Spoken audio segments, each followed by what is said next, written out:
Ibovespa sobe 18% em 30 dias com dados de inflação tanto aqui no Brasil quanto nos Estados Unidos vindo abaixo das expectativas.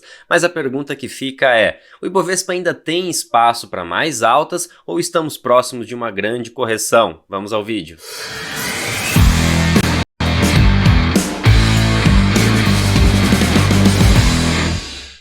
A todos aqueles que estão chegando agora aqui no canal, meu nome é Adriano Bondezan, analista CNPI aqui da Rock Trade, e nesse vídeo nós vamos mostrar para você se o Ibovespa está chegando próximo de um ponto de correção, se não está, se essas recentes altas que ele teve, nos últimos 30 dias, uma forte alta, a alta mais forte dos últimos 8 meses, se ela está próxima do fim ou não. Quero mostrar para vocês alguns indicadores que vão mostrar um possível movimento de alta ou de baixa do Ibovespa. Então fica comigo até o final. Mas se você está chegando aqui agora, está gostando desse conteúdo, eu convido você a se inscrever nesse canal, ativa aqui o sininho, todas as segundas-feiras a gente está ao vivo aqui no nosso Palavra do Investidor, trazendo para vocês todas as informações que de fato impactam os seus investimentos, mas já filtrando todos aqueles ruídos que o mercado traz no dia a dia. Então vamos trazer aqui as informações mais sérias e corretas para os seus investimentos, tá bom?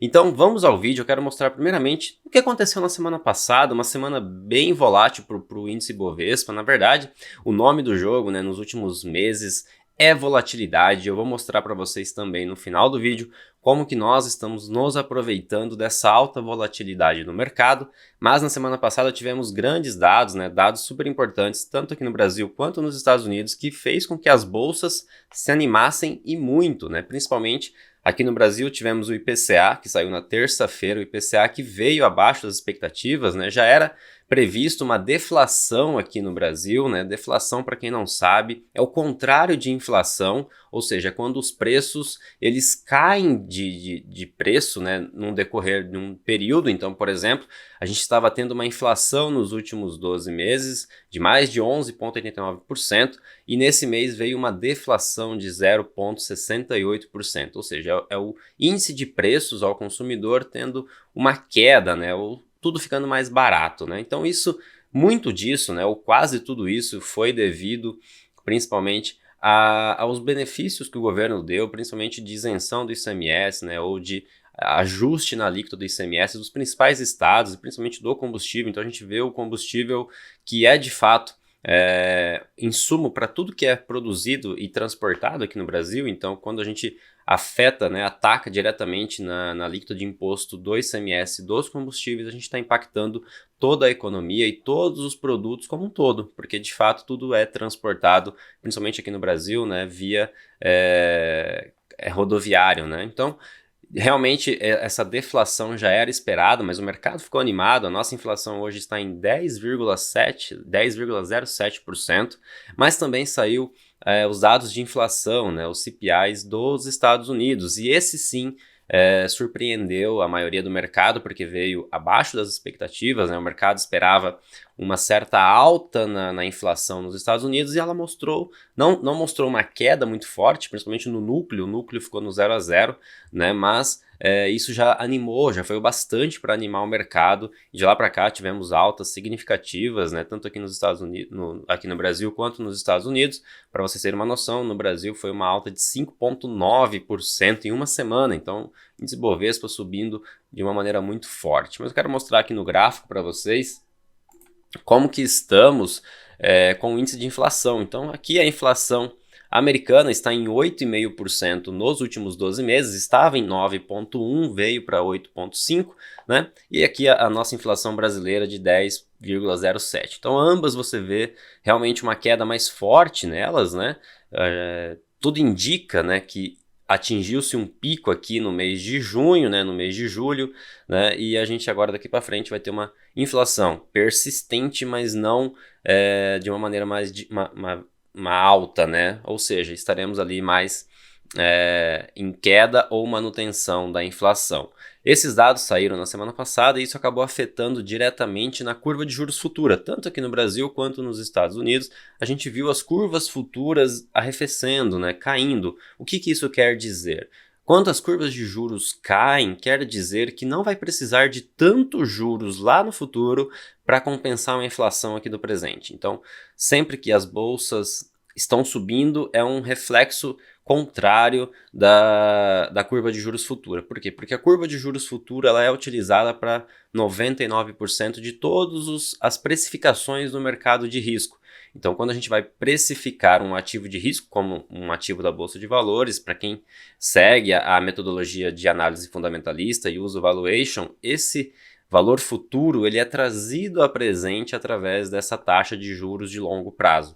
Então, quando as taxas de juros de longo prazo elas caem, a gente vê os ativos de risco ou os ativos da Bolsa de Valores subindo, né? E se vocês olharem aqui, a gente ainda continua com a curva de juros invertida nos Estados Unidos. Então, lembra que a gente falava algumas palavras do investidor atrás, que quando a curva de juros se inverte, né, ou seja, quando uma curva de juros de curto prazo, como de 1 ano e 2 anos, está pagando mais do que uma curva de juros de 10 anos, isso não faz muito sentido. Se você for emprestar o mesmo dinheiro para o mesmo signatário, né, se você for emprestar para o governo para 2 anos, para 1 ano ou para 10 anos, na teoria, quanto maior o prazo, maior os juros que você tem que receber para emprestar, já que para quem você está emprestando é a mesma pessoa. E quando isso acontece de se inverter, isso é um sinal, né? Pelo menos nas últimas 8 vezes em que isso aconteceu na história americana, isso foi um sinal antecedente de uma possível recessão nos Estados Unidos. E hoje ainda a gente está com a curva de juros invertida nos Estados Unidos. Se vocês olharem aqui, a de 1 e 2 anos está pagando mais de 3%, enquanto a de 10 anos está pagando apenas 2,79%. Mas isso foi um movimento global, os anos da curva de juros caiu forte, ó, de 2 anos, 10 anos, 20 anos, 30 anos. Se você olhar aqui no Brasil também tivemos bastante queda na taxa de juros futura, reflexo dessa menor, né, ou desses dados de inflação vindo abaixo das expectativas. E isso fez também com que as apostas para o próximo aumento na curva de juros, na taxa de juros dos Estados Unidos, ficasse ali dividido. No dia que saiu o CPI, até teve uma alta bem forte, daqui de apenas 0,5%, mas o mercado começa a estudar e ver que realmente nos Estados Unidos não teve assim uma melhora tão significativa na inflação, e hoje eles estão praticamente divididos aqui, 40-60, né? Apostando ainda numa alta de apenas 0,5% na próxima reunião. Mas ainda, de fato, não sabemos o que pode acontecer, ainda tem muita coisa para acontecer até o dia 21 de setembro, nós vamos acompanhando aqui. Trazendo um pouco mais do que acontece essa semana, é uma semana mais tranquila de indicadores aqui no Brasil, né, e também nos Estados Unidos. A única coisa que a gente teve na semana passada que foi bem forte foi a quantidade de balanços que saíram do segundo trimestre aqui no Brasil. A gente é um pouco mais atrasado do que os Estados Unidos, então os Estados Unidos já saiu praticamente todos os balanços do segundo trimestre, muitos ou a maioria deles acima das expectativas, ou seja, o mercado ainda superaquecido, as empresas ainda tendo lucro, e aqui no Brasil também não foi diferente. Muitas das empresas acabou soltando balanços muito acima das expectativas, bancos principalmente, ali as empresas também de commodities e algumas outras empresas acabaram se mostrando muito resilientes, mesmo em ambientes onde temos uma taxa de juros tão alta, né, como estamos aqui no Brasil, tentando fazer aí com que a economia dê uma desaquecida, mas ainda não chegamos nesse ponto, porque realmente os balanços estão vindo muito acima das expectativas. Então, essa semana temos ainda alguns balanços entre hoje e amanhã, mas também estamos encerrando essa temporada de resultados do segundo trimestre de 2022, né?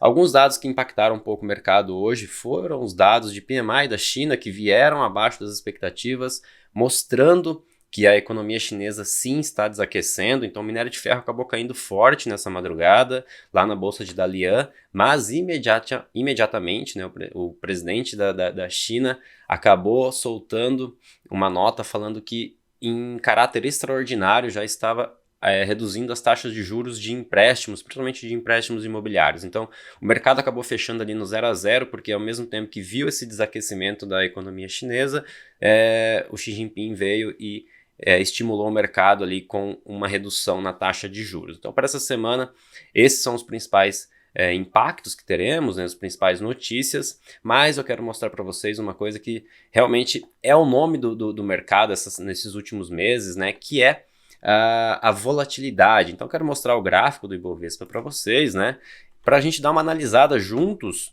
para onde que está indo esse índice, né, que está subindo de uma maneira muito forte nos últimos dias, né? Se vocês olharem aqui o gráfico do Ibovespa, esse é o gráfico diário do Ibovespa, né? Então a gente tem aqui desde março desse ano que ele vem numa queda bem forte, né? Chegou a cair aqui, ó, vamos até dar uma olhada qual foi uma queda aproximada aqui, ó, de mais de 20%. Então basicamente o resumo desse ano é: Ibovespa começou o ano aqui embaixo nos 100 mil pontos, ele veio, subiu 20% até os 120 mil pontos, ele veio, caiu 20% aqui novamente até meados de julho, caiu mais 20%, e nesse exato momento subimos mais 18% ou 19%. Então realmente uma montanha russa.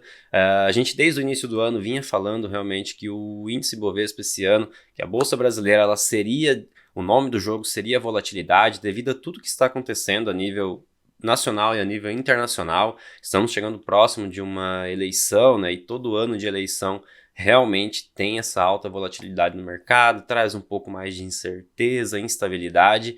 E se vocês olharem aqui, né, essa última alta, né, de 18%, ela foi praticamente sem parar, né?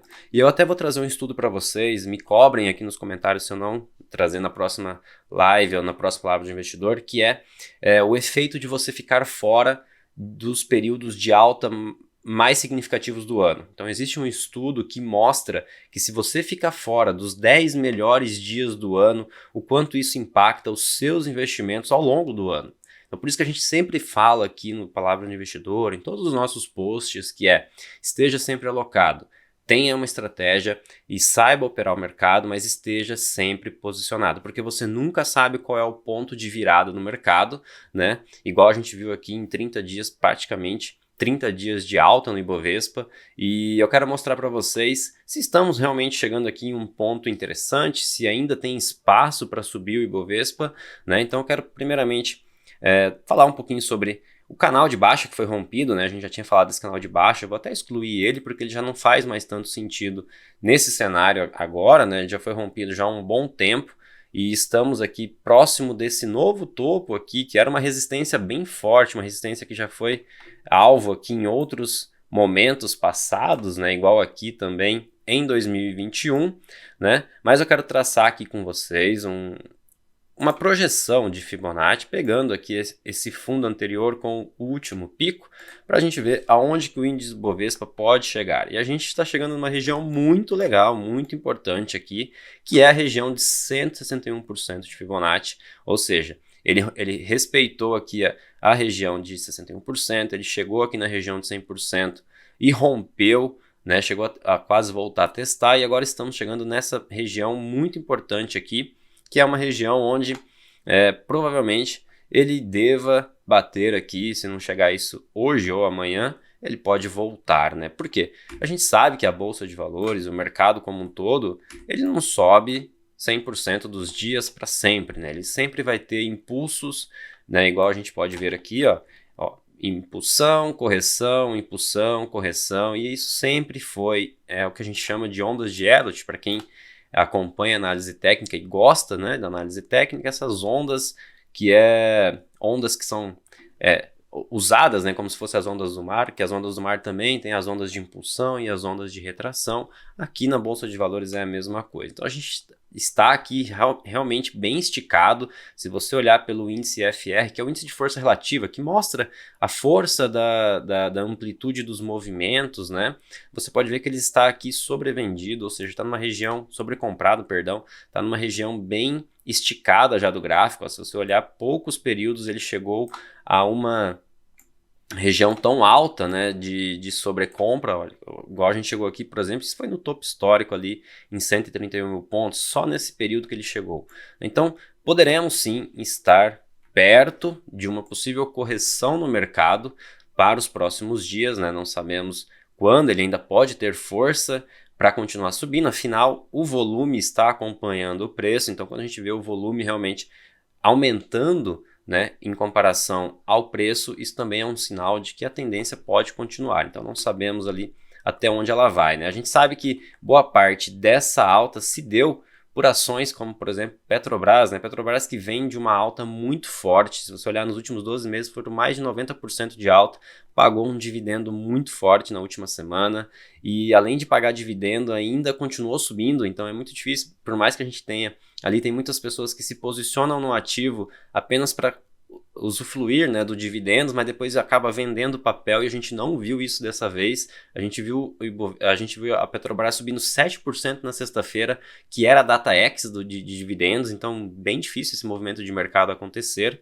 mas de fato está acontecendo. A bolsa está aqui para mostrar que a gente tem que ser humilde e respeitar os movimentos, né? Mas eu quero mostrar também para vocês um pouco da rentabilidade das nossas estratégias, né, nesse cenário. Então, para quem é nosso assinante, está nos acompanhando, temos ali uma carteira, todas as nossas carteiras estão praticamente no positivo, Nasdaq que está corrigindo um pouco, mas se vocês olharem o dia de hoje, na Small Rocks tem um ativo que está dando quase 30% de rentabilidade, somente ele explodiu, que é M Dias Branco. Soltou ali o seu balanço hoje antes da abertura do pregão e veio com EBITDA acima do esperado, veio com margens acima do esperado, e isso fez com que a ação subisse mais de 25% nesse pregão, fazendo um impacto de quase 16% na Small Rocks. Então um trade fantástico na Small Rocks, é o que a gente sempre fala para vocês, né?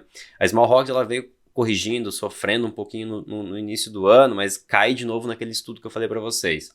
Basta um mês, basta um trade para você recuperar às vezes toda a rentabilidade do ano e ainda sobrar, né? Então esteja sempre posicionado, esteja sempre com uma parcela do seu capital ali alocada em renda variável, tenha uma estratégia, óbvio, né, para pegar movimentos e para pegar trades igual a esse que a gente está mostrando aqui para vocês, né, para que você esteja sempre ganhando do mercado, né? Ao longo do tempo a gente sempre vai estar ganhando do mercado. Para quem opera futuros, tivemos 2 trades fantásticos esse mês, tanto no índice quanto no dólar. Então, 2 trades ali na mosca, acertamos na mosca realmente. O índice deu quase 1,30% de lucro e o dólar quase 2% de lucro ali, dando quase 100 pontos também. Foi um belo trade nas duas estratégias.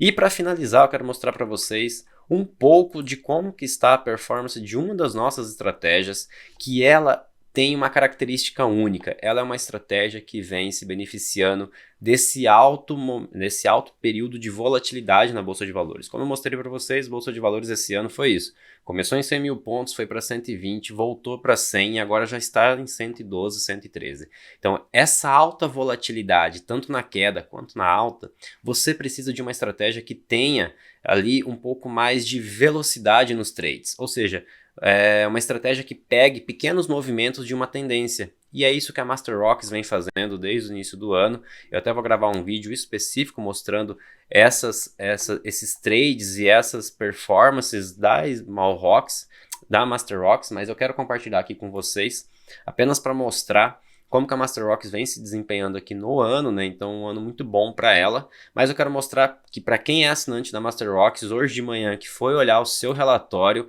assustou, né? Porque hoje tivemos 13 operações que deram stop gain. Então, foram 13 stops acionados na sexta-feira, na última alta do Ibovespa.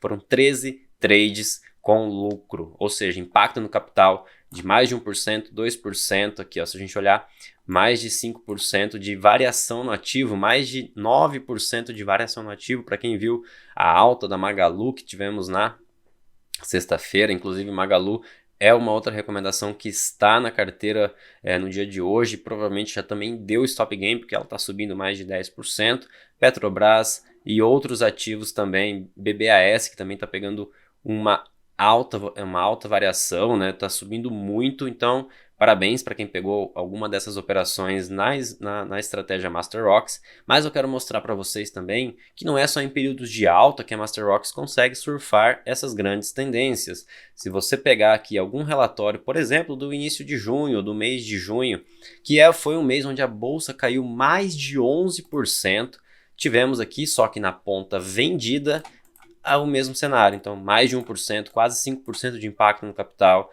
mais de 1%, também aqui mais de 1%. Se você pegar o relatório do dia 22 de junho também, mais 4 ativos aqui dando lucro. Se você pegar o relatório do dia 23 de junho, a mesma coisa. Então, é muito importante você ter nesses momentos de alta volatilidade no mercado uma estratégia que consiga se beneficiar desse movimento de caos, né? É uma estratégia que a gente chama de antifrágil, que ela consegue ganhar tanto na alta quanto na baixa, independente do cenário que o mercado esteja, você consegue se beneficiar desse cenário e obter ali pequenos ganhos de várias operações ao longo das semanas. São operações curtas que duram de 3, 5 dias, dali 7 dias no máximo, e que você consegue realmente ter uma grande variação no seu patrimônio ao longo do tempo, usando essa estratégia, tá bom? Então, se você gostou dessa estratégia, eu vou deixar um link aqui para que você possa baixar um e-book onde a gente explica todo o operacional da estratégia, como que ela funciona, né, para que você entenda um pouco mais dessa estratégia que a gente considera uma estratégia excelente para esse momento de volatilidade no mercado. Mas era isso, pessoal. Quero desejar uma ótima semana de operações para vocês. Nos vemos na próxima segunda-feira em mais um Palavra do Investidor. Tchau, tchau!